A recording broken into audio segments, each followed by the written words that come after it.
having us. Amy and I are going to share the presentation today. We've got a couple slides that we'll go through, kind of telling just a little bit of background about our organization and then what's going on with our clinic here in Moscow. And then we're definitely open to answering as many questions as we possibly can during our time with you today. So, the mission of CHAS is to improve the overall health of the communities we serve by expanding access to quality health and wellness services. And as Elaine spoke at the beginning, I think she perfectly explained what we're trying to do is we very thoughtfully consider expanding our organization. So CHAS actually began back in 1994 in Spokane, Washington, and we were initially a organization to address healthcare for the homeless in Spokane. And since then, we've just continued to strategically expand our reach in eastern Washington and northern Idaho into communities where there is documented need for access to primary health care services.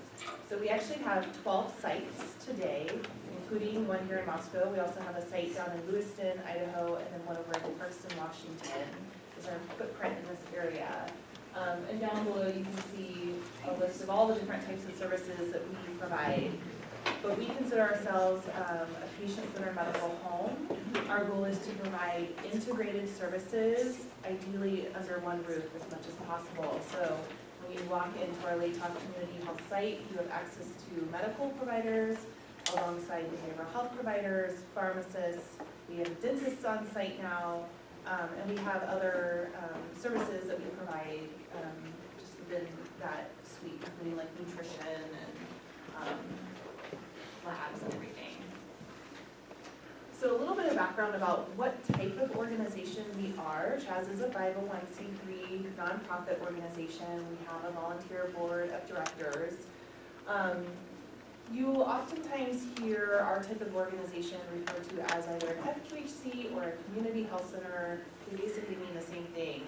An FQHC is a federally qualified health center. So this is a competitive federal grant process that we go through to be designated as an FQHC. And this program has actually been around for over 50 years. There are FQHCs like CHAS in every state of the country. I always like to share this slide. This is Dr. Jack Geiger. He's actually the individual who came up with the concept of community health centers. And he originally designed the program to address social needs in the community, such as poverty or if there's a lack of access to nutritious food. So that's why at CHAS we don't just provide medical care, but we really try to look at what are some of the underlying conditions that are affecting our patient population. Are there transportation barriers? Could we help connect a patient to another nonprofit in the community that might be able to help them with job assistance? All these other services that really impact so many people's health. As an FQHC, we do have federal program requirements that we have to follow. And some of those program requirements are really what make us so unique within the healthcare system in our country. So one of those program requirements is that we do have to have a patient majority board of directors. So all of our board members are volunteers who graciously give up their time every month to meet and look at our organization. But they also, over 51% of those board members are patients at CHAS. And that's really important to us because we need them to have that patient experience. Everything from calling in to scheduling an appointment to coming in and using our facilities, so that they really know from the patient's perspective what's going on at CHAS, what do we need to improve, and then to do our strategic planning moving forward. So Janine is one of our board members, and she lives in this community, and we do try to be thoughtful about, even though CHAS has kind of a large reach now, making sure that our board members are representative of the different communities where we have sites. Another unique program requirement is we're required to provide what's called a sliding fee scale, and this is really important for our patients. So we accept all sorts of different insurance types. We'll accept private insurance, we accept Medicaid, Medicare, and if a patient comes in and they don't have health insurance, we can offer them this sliding fee scale. So it's based on their household size and income. And the idea is to make the cost affordable for anyone. And if somebody comes in today and says, you know, I really can't afford, you know, paying $20 for this visit, but I can give you $1 today, that's fine. We can put them on a payment plan. It's not free healthcare. We do have staff, you know, who have salaries. We have our overhead, of course, but we're trying to provide a nonprofit model of healthcare in a sustainable business model that's open to everyone. So this is really, really a great program that we're able to provide to our patients. What else can I say about the sliding fee scale? It is available too for patients, like if they came in and didn't have, like maybe have medical insurance but not dental, we can use our sliding fee scale too. And we see a lot of patients who have Medicare, that Medicare doesn't cover some services, and so we can help put them on a sliding fee scale for what it doesn't pay for. So that's kind of a nice service. Yeah, so we can apply the sliding fee scale to anyone, even if you do have an insurance type that maybe it doesn't cover things, or maybe somebody's on like a really high deductible insurance plan and they can't afford that deductible, we can put them through on that sliding fee scale. And so that's what our federal grant dollars goes towards. It goes towards helping us to discount that cost of service for patients. It does not cover our total cost for care, but it helps us to be able to hire on the providers that we need at our sites.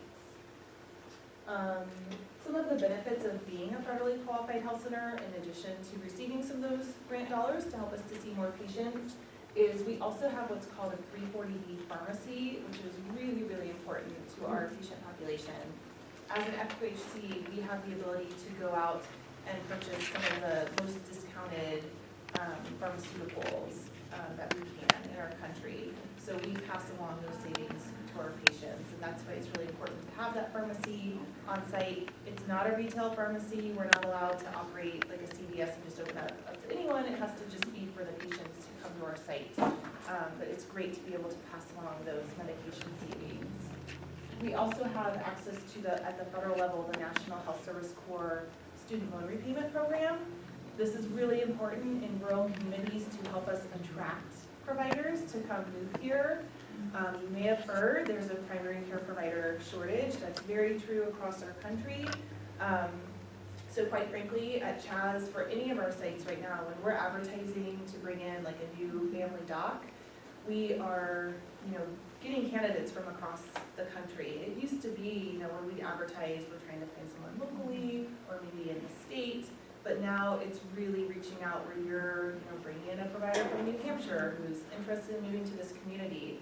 And because this is just one tool that helps us, where we might be able to help get them some student loan repayment through this federal program. And that program also kind of helps behavioral health students, or behavioral health graduates and pharmacy graduates as well, and dental students. Just kind of looping back before I hand it back over to Amy, one of our program requirements that I don't have on this slide is we're required to do regular needs assessments, that we have to document what is the need in our community. Very similar to hospitals. A lot of hospitals now are required every 3 years to do what's called a community needs assessment.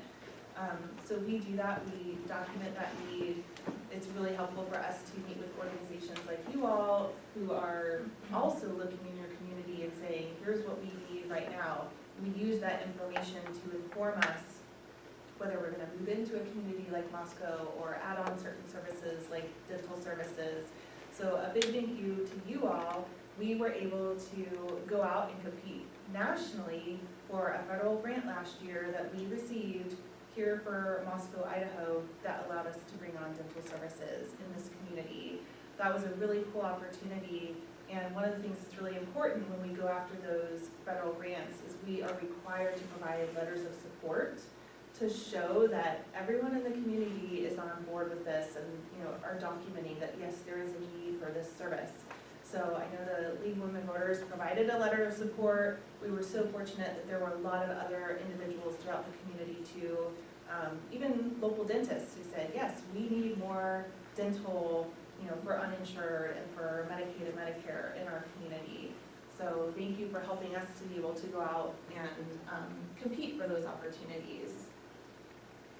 And then one of our taglines that we use at CHAS is we always say, we welcome everyone, and regardless of whatever type of insurance you have, regardless of your economic circumstances, we want to help you get in, see your medical provider and help improve your health care. So I'll turn it back over to Amy.